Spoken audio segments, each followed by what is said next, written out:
सेरोफेरो online टिभीमा यहाँलाई हार्दिक स्वागत छ। म केशर राउत। आज पनि तपाईहरुको माझमा एउटा महत्त्वपूर्ण भिडियो लिएर आइसकेको छु।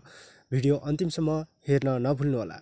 हिमाली राज्य सिक्किम र नेपाल बीच धेरैपल्ट युद्ध भयो। सन् 1780 भन्दा पहिला सिक्किमेले पश्चिममा आफ्नो सिमाना आजको नेपाललाई वाही खोलासम्म विस्तार गरेर लगेको थियो। फेरि दामोदर पाण्डेको नेतृत्वमा आएको गोर्खाली फौजले सिक्किमे सेनालाई लखेटेर पूर्वमा टिस्टा खोलामा पुर्याए। त्यस यताका गोर्खाली फौजले सिक्किमे फौजमाथि देखाएको वीरताको गाथा किम्वदन्तीहरू आज पनि सिक्किममा सुन्न पाउँछन्। सिक्किमे भेटिया सेनाहरू मुला काटे जस्तै काटेर रगतले लटपटिएको खाडो टिस्टामा पखालेको कैरन इतिहास आज पनि बिहेतिर खाडो जगाउँदा बुढापाकाहरूले खुकुरी निकालेर इतिहास फरर कहेको सुन्न पाउँछन्। यसरी सन् 1780 मा नेपालले सिक्किमबाट छिनेको भूभाग सन् 1820 मार्च 4 तारिक सुगौली सन्धिमा दार्जिलिङ लगायत कुमाऊँ, गढवाल, नैनीताल, देहरादुन र भाग्सु आदि पश्चिममा सतलज पूर्व टिस्टासम्मको कतिपय खुन बगाएर आर्जेको मुलुक शाही नमिठो गरी गुमाउनु पर्यो। राष्ट्रभक्त वीर गोर्खालीहरू यत्रो खुकुरीले आर्जेको भूभाग सन्धिमा गुमाउनु भन्दा कम्पनी सरकारसँग युद्ध जारी राख्नै चाहन्थे। तर राजनीतिमा रण क्षेत्र र कूटनीति केही फरक पाटाहरू हुन्। यसरी आफूले नेपालबाट सुगौली सन्धिमा छिनेको भूभाग सिक्किमका छेकेल राजालाई नेपालबाट छिनेर सिक्किमलाई इस्ट इन्डिया कम्पनीले दिएर सिक्किमको प्रिय पात्र बन्यो।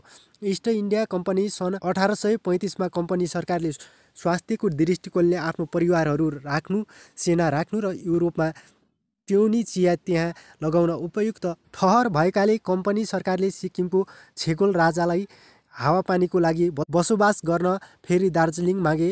छेकोलले निशर्त अङ्ग्रेजहरूलाई दार्जिलिङ टक्राए। त्यस यता दार्जिलिङको कागजीले प्रति वर्ष 20 रुपैयाँ कर दिँदो रहेछ। छेकोललाई अङ्ग्रेजले प्रति वर्ष 3000 रुपैयाँ दिने भए सुरुमा त छेकोलले लिन मानेन पैसा, तर पनि बुझिलिए।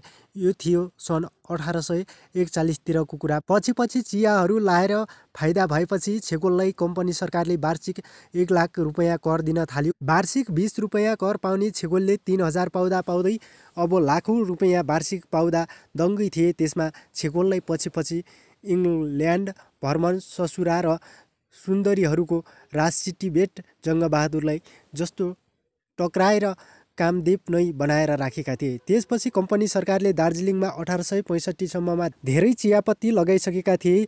चियापत्ती र कोइलाहरू ओसार पसार गर्न एउटा रेलको आवश्यकता महसुस गरेर सन् 1882 मा रेल दार्जिलिङमा ल्याए। सन् 1886 सम्म भिक्टोरिया अस्पताल बनाए। 1902 मा पहिले मोटर आइपुग्यो दार्जिलिङमा। यसरी 19औँ शताब्दीको अन्ततिर दार्जिलिङमा अध्ययनको लागि राम्रो स्कुल र कलेजहरू थिए। उपचारको निम्ति आधुनिक उपकरणहरूले सुसम्म भिक्टोरिया अस्पताल थियो। दार्जिलिङमा देश विदेशीको राजा महाराजाको छोराहरू पढ्न आउँथे। दबाई पानीको उपचारको लागि दूरदेखि रोगीहरू आउँथे। दार्जिलिङको रेल हेर्न र चढ्न आउँथे। रेलमा चढेको गीतहरू गाइन्थ्यो। नेपाल, सिक्किम र अरू प्रान्तका मानिसहरू दार्जिलिङमा रेल हेर्न आउँथे। चियाको बट्टामा पैसा फल्छ भनेर आकर्षित भएर मुक्लानमा चियापत्ती टिप्न आउँथे। संसार अँध्यारो नै हुँदा दार्जिलिङमा बिजुली बत्ती झलमल्ल थियो। सिक्किमका मानिसहरू पारी दार्जिलिङको झलमल्ल बत्तीहरू हेरेर ऊ दार्जिलिङमा बत्ती बल्यो भन्थे। रुँदै गरेको नानीलाई पारी दार्जिलिङको बिजुली बत्ती देखाएर आमाले बोलाउँथे। मानौ त्यो धरतीमा एउटा सानो स्वर्गलोक हो। सन् 1918 मा महाकाल बाबा थान र धीर धाम नेपालको राणा खलकको सहयोगमा मन्दिर निर्माण भयो। 1913 खरसियाङ्गमा गोर्खा लाइब्रेरीको स्थापना देखियो भने 1924 मा नेपाली साहित्य सम्मेलन दार्जिलिङमा स्थापना भयो। यसरी सुन्दरताको खानी पहाडकी रानी दार्जिलिङ 19औँ शताब्दीमा शिक्षा, रोजगार, स्वास्थ्य, कला, साहित्य र संस्कृतिको लागि एउटा उदाहरणीय मानिन्थ्यो। दार्जिलिङ अरूभन्दा पनि त्यस बखत धनी र आधुनिक सहर मानिन्थ्यो। क्यापिटल हलमा थिएटर हेरेर छक्कै पर्थे मानिसहरू। कालोबुङकोहरू मकै बेच्न हिँडेर गुन्द्री बजार पुग्थे। साँझ पर्दा हिँडेरै दार्जिलिङ बजार भनेर दार्जिलिङको खेल तमासहरू हेरेर घर फर्किन्थे। उति बेलाको ठुलो बजार गुन्द्री बजार थियो। सिक्किम र नेपालको शिक्षा र कला क्षेत्रमा दार्जिलिङको गुण र सहयोग कहिले भुल्नु हुँदैन। तर दुःख त्यति बेला लागेर आउँछ, मुटु गाँसेर त्यति बेला भक्कानो फुट्छ जब आजभन्दा 100 वर्ष पहिलाको दार्जिलिङ यति नामुद र बिजुलीको झलमल उज्यालो दार्जिलिङ आज पनि कति गाउँ बस्ती अँध्यारो छ। अनि आज त्यो दार्जिलिङ पुरानो चेली जस्तो कति मौला र टालै टालो भएको जस्तो लाग्छ। उस समय पढ्न त्यहाँ आउँथे, तर आज तल झर्नुपर्छ।